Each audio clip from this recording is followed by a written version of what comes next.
Os acontecimentos na Europa, a gente ouve o tempo todo esse toque de tambor incessante, eu estou no Reino Unido, mas em toda a Europa, esse som constante de que vem aí uma guerra com a Rússia. Seja lá quando for, em 2030 ou quando acontecer, essa ideia de que temos que nos preparar para isso. Soldados aparecem atrás de púlpitos dizendo que as nações precisam se preparar para a guerra. Os políticos repetem o mesmo discurso. E temos esses líderes extremamente impopulares em toda a Europa. Keir Starmer no Reino Unido, Emmanuel Macron na França, o chanceler Scholz na Alemanha, Ursula von der Leyen, presidente da União Europeia, todos fazendo declarações beligerantes. Eu fico me perguntando o que você acha disso, porque se a gente pensa que pode ter um líder perdendo o senso de racionalidade e de lucidez, muitos de nós aqui na Europa sentimos exatamente isso, uma espécie de loucura crescente entre nossos líderes, empurrando o continente para uma guerra com a Rússia que ninguém mais parece querer, só eles.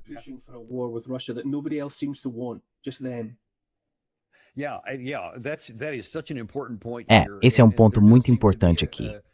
E parece mesmo haver uma espécie de psicose coletiva, se eu puder usar esse termo, totalmente desconectada da realidade, de qualquer forma que se olhe.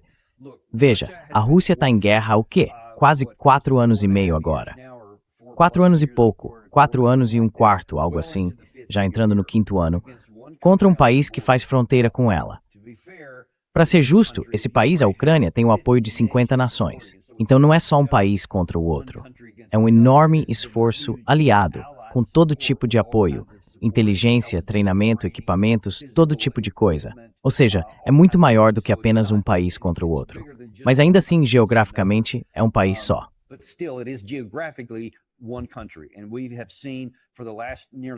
E a gente tem visto, nos últimos quase 3 anos, certamente 2 anos e meio completos, que o lado russo tem estado na ofensiva. E vimos que nesses 2 anos, eles mal conseguiram tomar 1 ou 2% a mais de território. Os russos sofreram baixas significativas e também causaram baixas profundas, certamente na prática, muito mais do lado ucraniano. Só Deus sabe quais são os números reais dos dois lados. É chocante, seja qual for o número verdadeiro. Um dia a gente vai saber. E é terrível, não importa qual seja.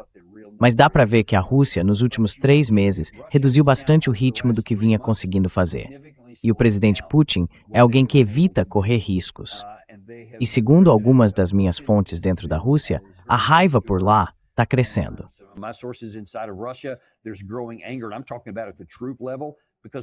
E eu estou falando do nível das tropas, porque o Putin não vai fazer mais nada.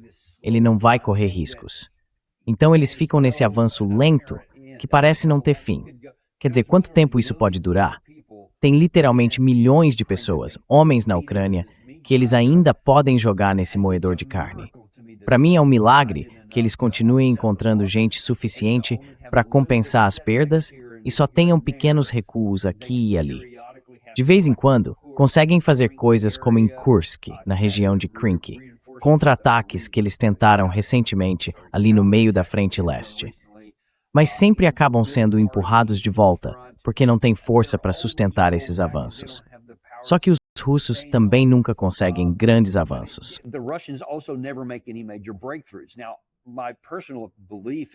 Olha, a minha opinião pessoal é que do ponto de vista militar, os russos ainda têm o que fazer. Existem muitos alvos que eles nunca atacaram. Existem várias táticas que eles ainda não tentaram. Eu não entendo por que não fizeram isso. Achei que já deveriam ter feito alguma coisa.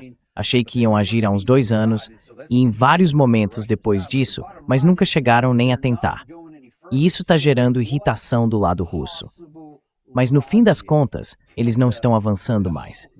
Então qual é a lógica que a OTAN, como um todo, com todos os seus 32 membros, pode usar para argumentar que a Rússia, que nem consegue dominar toda a região de Donbass, só Donbass, depois de mais de 4 anos e meio de guerra, de repente vai representar uma ameaça para todos os países da OTAN?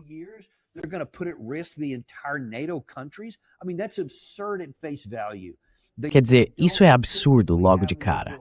Eles simplesmente não têm capacidade física para isso.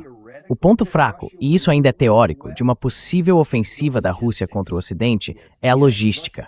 Sim, A Rússia tem o Iskander e vários outros mísseis hipersônicos, e não há dúvida de que eles podem causar todo tipo de destruição a longa distância. Eles poderiam explodir coisas até o Canal da Mancha, se quisessem, mas não conseguem mover as tropas para lá. Então, só lançar mísseis sem operação terrestre, como a gente está vendo no caso do Irã, bom, você pode explodir um monte de coisa e depois, e o Putin é avesso ao risco, e com certeza não é burro. Então ele não vai simplesmente disparar um monte de mísseis sem nenhum ganho, a menos que esteja pronto para seguir com uma ação em terra.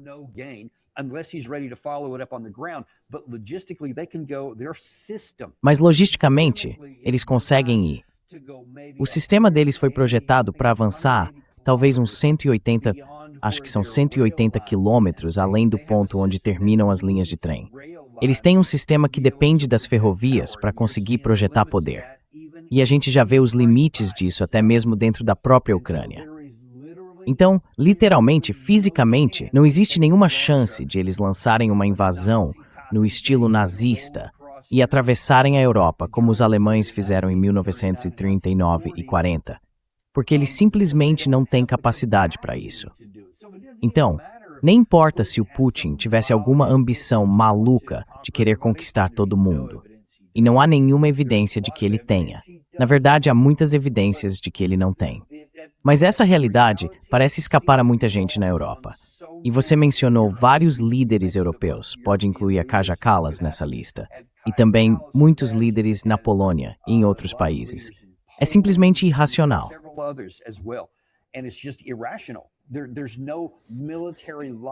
Não existe lógica militar nisso, nem lógica diplomática, nem lógica econômica. Não é como se a Rússia tivesse essa coisa de quero conquistar povos, como os alemães fizeram, ou como os franceses tentaram quando invadiram a Rússia sob Napoleão. Foram várias as vezes em que atacaram a Rússia, mas a única vez em que a Rússia entrou na Europa foi, claro, para destruir os nazistas, depois de ter sido invadida, e por aí vai. Então, mesmo historicamente, não existe nenhum tipo de impulso territorial que explique isso. O que acontece é que os europeus querem aplicar à Rússia uma mentalidade que é europeia, aquela vontade de avançar para o leste, e não o contrário, não os orientais querendo vir para o oeste. É meio um espelho, sabe? A gente projeta a nossa própria mentalidade no outro lado e depois tem medo dela. E aí vem aquele, meu Deus, precisamos estar prontos. Mas eles simplesmente não têm como fazer isso. Então, acho que acabei dando uma resposta meio longa, mas, sinceramente, acho que não faz sentido.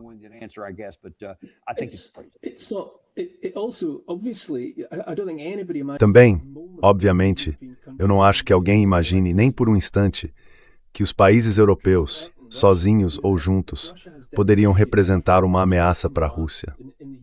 Se a Rússia mostrou alguma coisa nesses anos de guerra na Ucrânia, é que ela é o objeto inamovível. Eles não são uma força em movimento avançando pela Europa, de jeito nenhum. Não são isso, mas são um objeto inamovível. E o fato de países como a França e o Reino Unido fazerem discursos provocativos, como se quisessem enfrentá-los, parece para a maioria dos observadores civis uma completa loucura.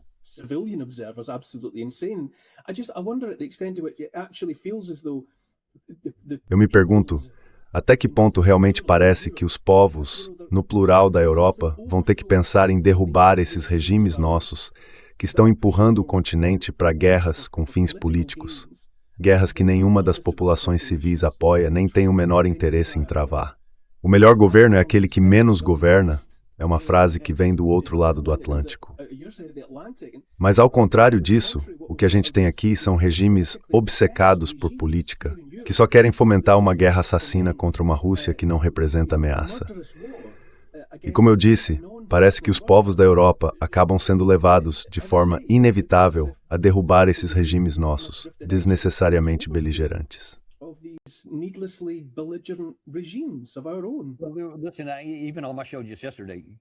Olha, até no meu programa de ontem, o Coronel McGregor, como você mencionou, acredita que isso vai acontecer. Ele acha que a maioria dos governos que estão no poder agora vai ser tirada nas próximas eleições, porque essas políticas estão levando tudo à falência. E muita gente já percebe isso, assim como você.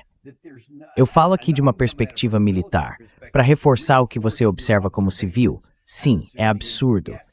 não existe nenhuma ameaça física vinda do lado russo. E quando você passa 4 anos e meio ajudando um país a destruir e matar soldados de outro, é claro que eles vão reagir.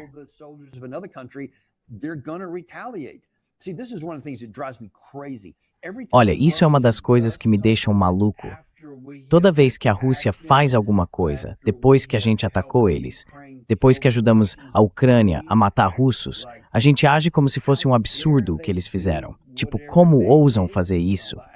Aí vem aquele discurso de não acredito que estão fazendo isso ou estão ameaçando tal coisa. Mas pensa, quando a Rússia vê, por exemplo, tropas alemães se movendo para os Balcãs, eles dizem, ei, se vocês continuarem por aqui, a gente pode reagir. Ou quando a própria OTAN, antes de tudo isso, nos anos anteriores, foi se aproximando cada vez mais da fronteira russa na Ucrânia, o que era diferente dos Balcãs.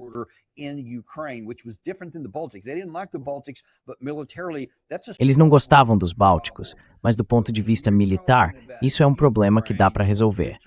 Agora, quando a gente fala da Ucrânia, é diferente, é um corredor direto até Moscou. E eles sempre disseram que, militarmente, esse é o mesmo caminho que outros exércitos invasores vindos do Ocidente já usaram. Por isso, para eles, essa é uma linha vermelha inegociável do ponto de vista militar. É também por isso que eles detestaram quando os países bálticos entraram. Mas aquilo não era uma linha vermelha, porque militarmente dava para conter com certa facilidade por causa da geografia. Já no outro caso, não dava.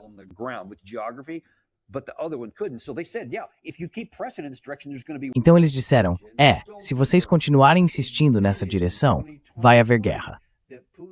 O Jens Stoltenberg admitiu em 2023 que o Putin disse, se vocês continuarem empurrando a OTAN para dentro da Ucrânia, vai ter guerra. Mas se simplesmente tirarem isso da mesa, não vai ter guerra. O Jens Stoltenberg zombou e disse, claro que a gente não ia assinar isso. Tá falando sério? Ou seja, dava para ter evitado toda essa guerra, apenas reconhecendo a realidade, algo que todo mundo sabia, de que a Ucrânia nunca seria convidada para entrar na OTAN. Certamente não antes dessa guerra, e muito menos depois.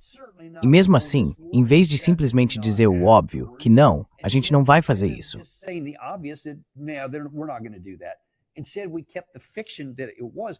Em vez disso, a gente manteve a ficção, mesmo sabendo que isso ia levar os russos à guerra, porque ele nos disse que levaria. E depois ele fez exatamente o que tinha dito, porque era uma ameaça existencial para eles. Seria como, imagina o Reino Unido, se a China ou a Rússia resolvessem se aliar, digamos, à França, bem ali do outro lado do Canal da Mancha. Você acha que eles ficariam tranquilos com isso? Ou nós ficaríamos tranquilos se a China ou a Rússia fizessem algo parecido com o México, na nossa fronteira sul, trazendo tropas para o país? Claro que não. A gente reagiria exatamente como a Rússia reagiu.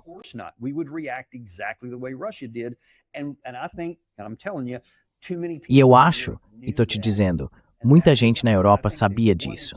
E foi por isso, eu acho, que quiseram provocar esse conflito. Eu não sei todos os motivos, mas não pode ter sido por burrice ou cegueira. Tinha que haver algo mais, porque essas coisas são óbvias. Então eu não sei qual era a motivação deles, mas sei que deu completamente errado. E espero que o povo desses países comece a dizer, a gente vai tirar vocês do poder e colocar alguém que realmente queira nos ajudar, que queira ter relações pacíficas com quem não possa nos ameaçar com uma invasão.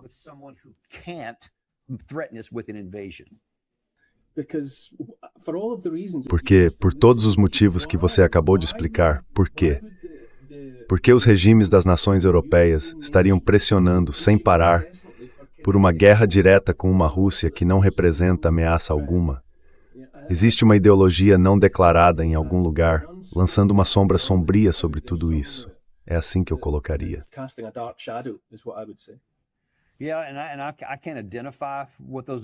E eu não consigo identificar o que exatamente são essas coisas. Posso especular sobre algumas, mas acho que de propósito, elas ficam nas sombras. E não sei se isso é só miopia, se é essa obsessão de achar que ainda estamos em 1992 e que ele precisa continuar no topo, ou se é algo mais sombrio.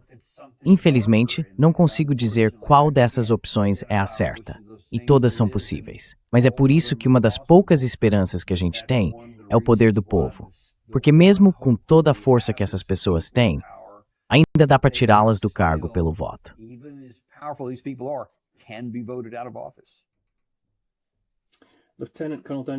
Tenente Coronel Daniel Davis, eu poderia conversar com você o resto do dia, mas entendo perfeitamente que você tem outros compromissos e outros lugares para estar. Espero que a gente possa ter mais algumas conversas nas próximas semanas e meses. É sempre um prazer. Me avise quando quiser. It's my pleasure. Let me know anytime.